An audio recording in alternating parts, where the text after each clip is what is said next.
20 के इस वेडनेसडे के एडिशन में आप सबका स्वागत है। रोज की तरह मैं हूं आशीष वर्मा और मेरे साथ है नीरज वाजपेयी। और क्या हफ्ता जा रहा है अब तक। ये मंडे को 5.5% का उछाल बेंचमार्क सेंसेक्स और निफ्टी में, उसके ऊपर कल 2.5% की मजबूती।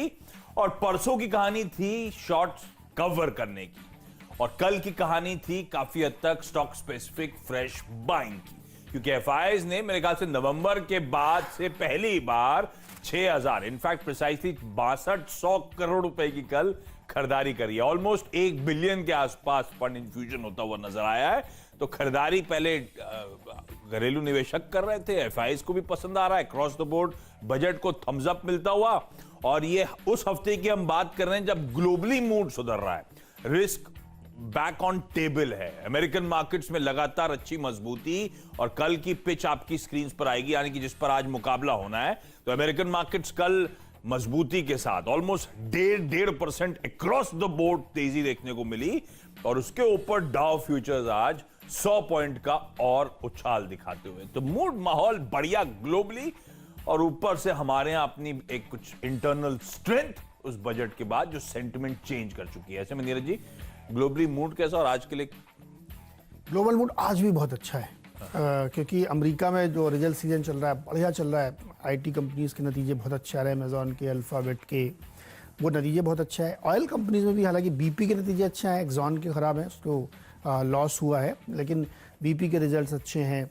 और वहाँ पे जो पैकेज वैकेज था उस पर चर्चाएँ शुरू हो रही हैं, कोशिश करें। हालांकि उसमें कुछ अड़ंगा लगा रहे हैं रिपब्लिकन्स, लेकिन बाजार उसको लेकर के बहुत ज़्यादा इसलिए उत्साहित नहीं, क्योंकि अगर उसकी डिटेलिंग में आप जाएंगे तो उसमें $600 बिलियन, आप $700 बिलियन आप कह सकते हैं कि वो इस रिलीफ पैकेज के तौर पे, बाकी वहाँ पे सोशलिस्टिक पॉलिसीज़ के लिए बहुत ज़्यादा है।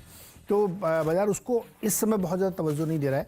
तो एक बड़ा रीज़न ये था कि मार्केट उस चीज़ को डिस्काउंट करके लगातार तेज़ी बढ़ रहा है। और जो गेम स्टॉप का बवाल इतना चल रहा था उसमें अब स्टॉप लगता हुआ दिख रहा है। ऐसा लग रहा है शायद पोजीशन अनवाइंड हो रही है और अब वो अपने नॉर्मल लेवल पे पहुंच रहा। कल इसमें तेज़ गिरावट गेम स्टॉक के शेयर देखने को मिली, तो वहाँ से भी एक राहत है। हालांकि इस बीच में $5 बिलियन का नुकसान उठा चुके हैं वो फंड, हेज फंड वाले, और उससे ज़्यादा कई सारे फंड से उठाए हैं।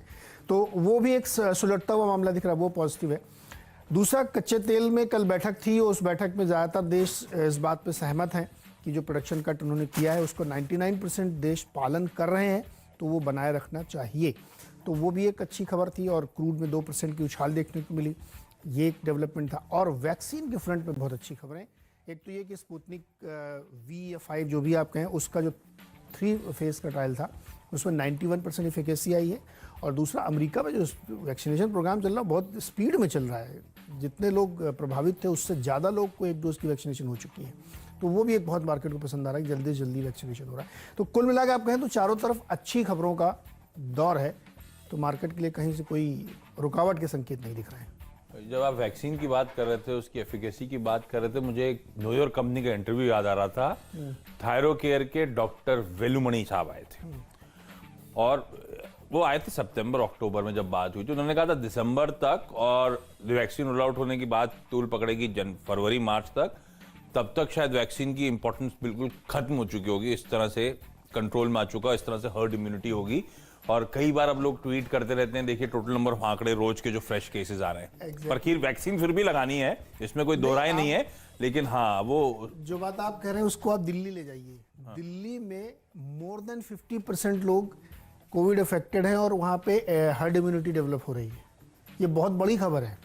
कि अभी कल का ही अच्छा, कल के असर हुए कि आधे से ज्यादा लोगों को इस चीज की संभावना है कि हार्ड इम्यूनिटी डेवलप हो रही है, कोविड इफेक्टेड। ये भी मतलब आप सही कर हो सकता है 2-4 महीने बाद वैक्सीन की जरूरत ही नहीं पड़ेगी आपको। ठीक है, चलिए। तो ये सब डेवलपमेंट्स ग्लोबली मूड अच्छा, और हमारे यहाँ सेंटिमेंट खासे पॉजिटिव हो रहे हैं। ऐसे में 10 के 10 बल्लेबाजों के साथ उतर रहा हूं मैं, अज्यूमिंग आप भी ऐसे करने वाले। बिल्कुल। बस, तो शुरुआत में असल में 2 सस्ती पेंट कंपनीज के साथ कर रहा हूं। देखिए मूड कैसे बदलता है। बर्जर पेंट्स और एशियन पेंट बहुत सस्ती हैं बाजार में, क्योंकि इनका एक पीयर जो है वो 135-130 टाइम्स FY22 अनुमानित EPS पे ट्रेड कर रहा है। और जो कल तक बाजार के लिए महंगी थी, बर्जर 60 के और एशियन पेंट शायद 55 के P मल्टीपल पे, अब इनके वैल्यूएशन कंफर्ट गजब के हैं। और ऐसा नहीं है कि हम ये गेम स्टॉप टाइप कोई मामला हो गया हो कि दे धनाधन खरीदारी चल रही है।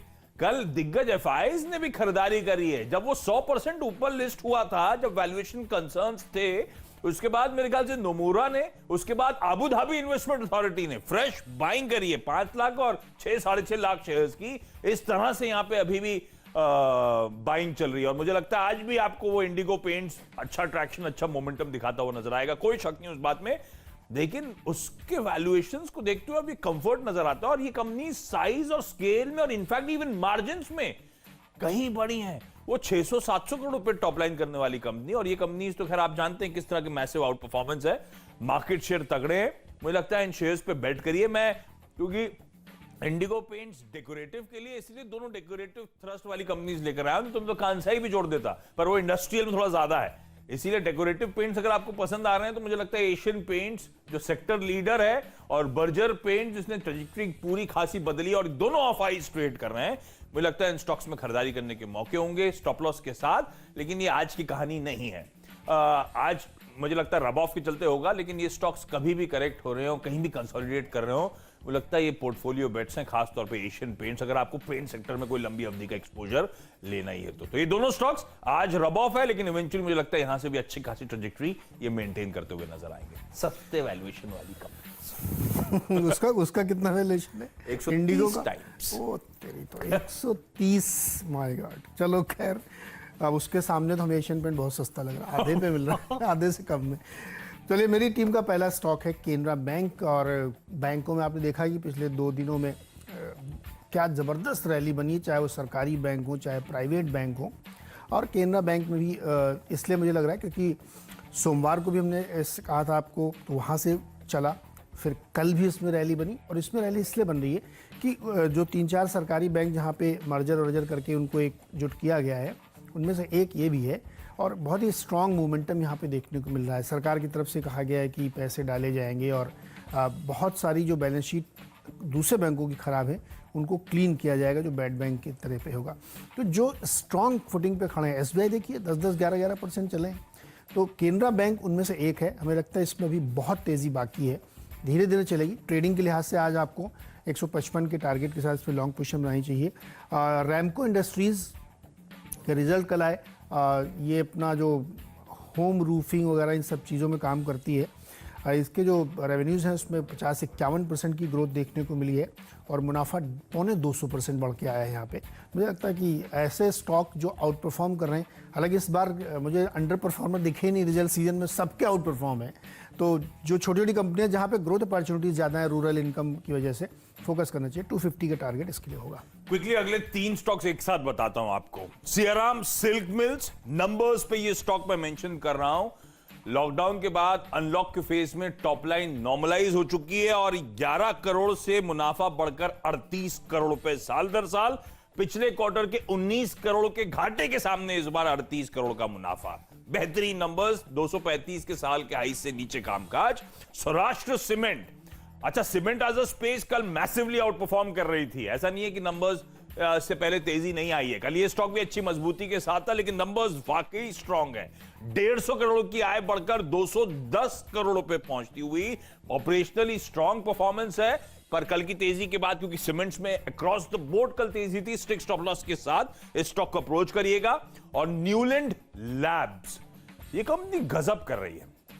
पिछले साल FY20 का ईपीएस था 12.5 रुपए, इस साल 9 महीने का ईपीएस 50 रुपए, 12 की जगह और 9, अभी तो एक क्वार्टर बचा हुआ है। इस तरह का परफॉर्मेंस है और खैर बाजार अब ड्यूली रिवॉर्ड कर रहा है। स्टॉक की चाल आप देखेंगे पिछले कुछ दिनों में, पर नंबर्स वाकई स्ट्रांग। आय 20%, इबिटा 65%, मार्जिन 500-550 बेसिस पॉइंट्स का इंप्रूवमेंट, 11 करोड़ का मुनाफा बढ़कर 27 करोड़ रुपए। इस तरह का परफॉर्मेंस हो रहा है, मुझे लगता है स्टॉक को भी रिडाप रखे। ये स्टॉक आगे भी ट्रेजेक्टरी अपनी मेंटेन कर सकता है, ये नंबर्स चीख चीख के कह रहे हैं। नीरज जी, आपके 3 स्टॉक्स 5 हो गए आपके? 5 हो गए। चलिए फटाफट बताते हैं। बजाज स्टील, छोटी सी कंपनी है लेकिन इसके नतीजे बहुत दमदार। 161 करोड़ का प्रॉफिट रेवेन्यू दिखाया 54% ग्रोथ के साथ और 153% की ग्रोथ के साथ 17 करोड़ रुपए का प्रॉफिट आया है। यहाँ पे भी ईपीएस में काफ़ी सुधार देखने को मिला है। HIL जो रूफिंग वाली और ये सब चीज़ों की लीडर है इस सेगमेंट की, उसके रिजल्ट भी बहुत तूफानी है। 38% की ग्रोथ देखने को मिली है,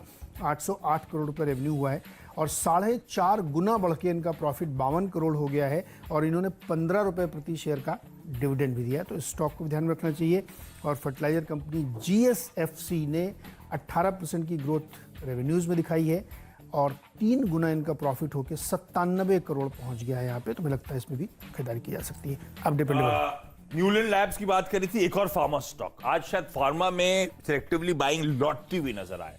अब उसमें लेकिन अजंता फार्मा कन्विक्शन इसीलिए बढ़ रहा है क्योंकि इन लोग के नंबर्स बड़े स्ट्रांग आ रहे हैं। अजंता फार्मा की आय 15%, इबिटा 30%, मार्जिन 400 बेसिस पॉइंट का सुधार और इसलिए मुनाफा 64% का जंप। इस कंपनी के पिछले साल का ईपीएस था, प्रॉफिट था 473 करोड़ रुपीस का।